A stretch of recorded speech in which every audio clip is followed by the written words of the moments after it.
Na Prever FM, você começa o dia bem informado. Agora 6h50, voltamos com o primeiro jornal nesta manhã de sexta-feira, com a participação do prefeito municipal, Fábio Leite, aqui no primeiro jornal. Bom dia, prefeito, como vai? Bom dia, Márcio. Bom dia, André. Bom dia, Ellen. Bom dia, Luri. Bom dia a você, ouvinte da Prever FM, cidadão de Botucatu. Um prazerzão estar aqui com vocês. E a notícia principal é com relação à abertura da licitação para essa verba para as enchentes aqui de Botucatu, não é isso, prefeito? Exatamente, Márcio. Nós fizemos, né? Eu havia, inclusive, na sexta-feira passada, comentado isso com vocês. Nós dividimos, né, esse lote das obras do PAC, desse recurso de 72 milhões que eu obtive junto ao governo federal e complementei com mais 10 milhões do município. Nós dividimos essas obras em 6 lotes, né? 3 lotes foram licitados na última sexta-feira, outros 3 lotes na última segunda-feira, e desses, uma parte a gente já iniciou as assinaturas dos contratos. Cada um tem um tempo, né, de homologação, e os que já foram sendo homologados, nós já fomos fazendo assinatura de contrato para tentar iniciar as obras o mais rápido possível e aí assim cumprir o calendário eleitoral desse ano e permitir que as obras se iniciem o mais rápido possível, Márcio. Essa que foi a ideia da acelerada. A gente continua trabalhando nisso para agora dar as ordens de serviço, fazer as primeiras medições para que a gente consiga colher esses benefícios, pelo menos no início da obra, antes da restrição eleitoral. Um desafio grande, porque tudo tem que ter sido feito até a primeira semana de junho. Então, a gente segue trabalhando muito firme, muito profundamente na prefeitura para tentar cumprir esse calendário e não ter nenhum impacto por conta das restrições eleitorais. Até para a população entender, prefeito, essa questão da licitação, esse processo eleitoral é só a licitação. For homologada, declarada vencedora, a empresa pode continuar durante todo o processo eleitoral, não é a obra que para, né? Não, André. Na realidade, pela legislação vigente, existe inclusive discussões no Congresso se há algum tipo de flexibilização que pode ser feito. Mas com a legislação atual, você precisa cumprir até a primeira semana de junho a homologação, como você falou, que é a conclusão do processo licitatório, a ordem de serviço, que é o início das atividades, e uma primeira medição. Tudo isso tem que acontecer até as restrições eleitorais. Bom, e depois, na teoria, na previsão do tempo, a gente deve entrar num período de estiagem. Pelo menos, tradicionalmente, isso acontece. E aí, com toda a parte burocrática realizada, aí entra essa parte operacional que, sem chuva, vai ajudar, né, prefeito? Exatamente, Márcio. A ideia é exatamente essa em termos de cronograma. Então, teoricamente, né, o período de chuvas vai ali de janeiro a março, abril, né? Normalmente, uma média, lógico. Então, a ideia é que essas obras sejam aceleradas, não só pelas questões das restrições eleitorais, mas que a gente ganhe volume, ganhe celeridade em obras, aproveitando essa fase do ano que tem uma volumetria, um volume de chuvas bem menor se comparado ao verão. E na prática, prefeito, o que a população vai ver? Quais serão as primeiras obras? O que vai mudar? A gente se acostumou agora nos últimos anos aí, inclusive também no início da sua gestão, com obras visíveis. Por exemplo, aqui na Floriano Peixoto ainda a gente tem algumas obras.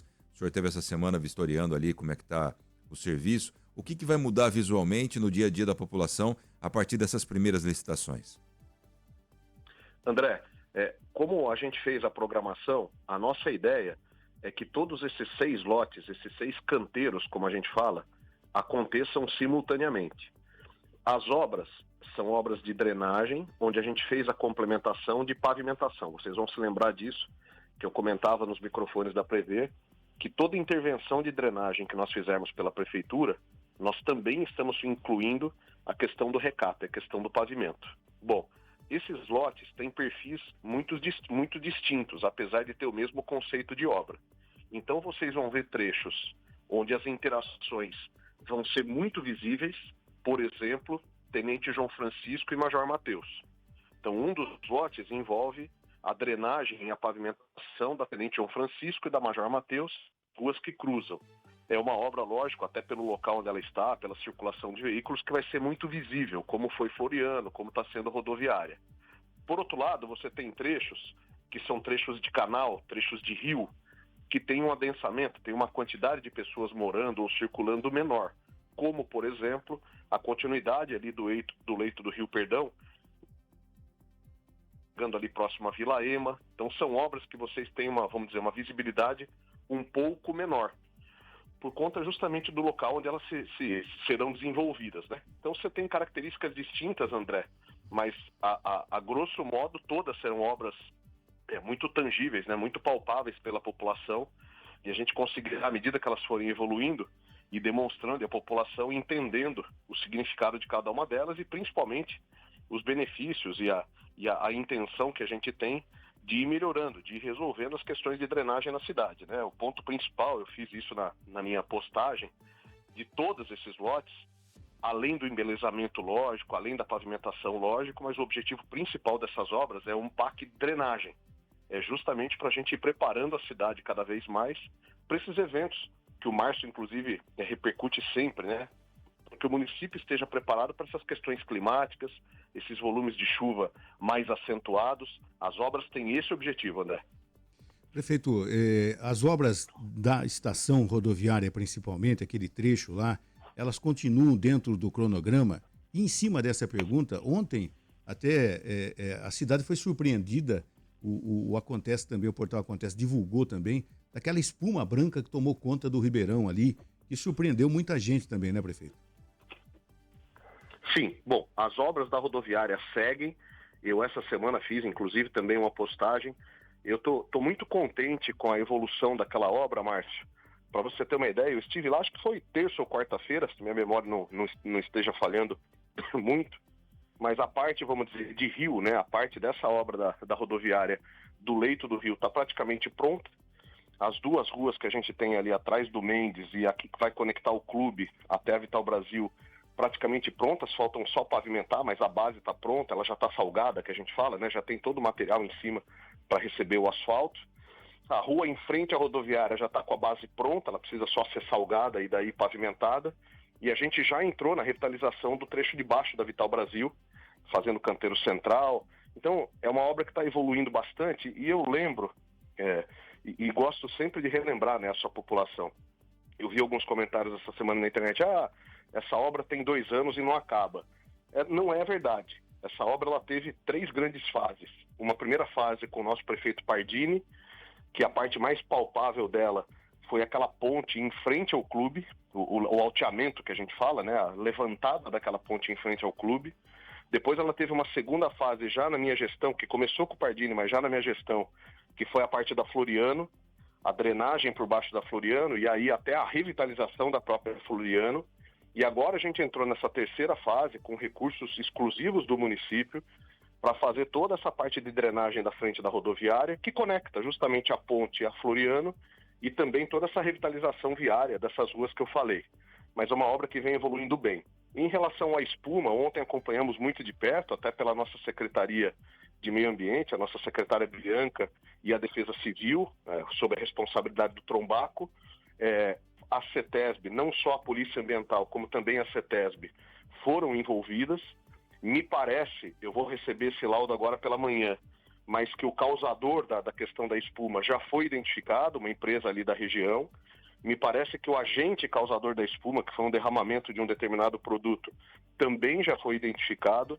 E agora os órgãos de regulação, especialmente a CETESB, seguem com as providências, né, vamos dizer, ambientais, para essa questão desse caso. Então, em nada tem a ver com a obra, em nada tem a ver com essa parte de drenagem que a gente está falando. Foi um derramamento, a princípio, de algum produto, de alguma empresa ali da região, mas que também já está identificada e sendo tratada aí pela CETESB. Prefeito, nós temos a participação de um ouvinte, que a Ellen vai colocar. Tem áudio, é isso, Ellen? É o áudio do Diego.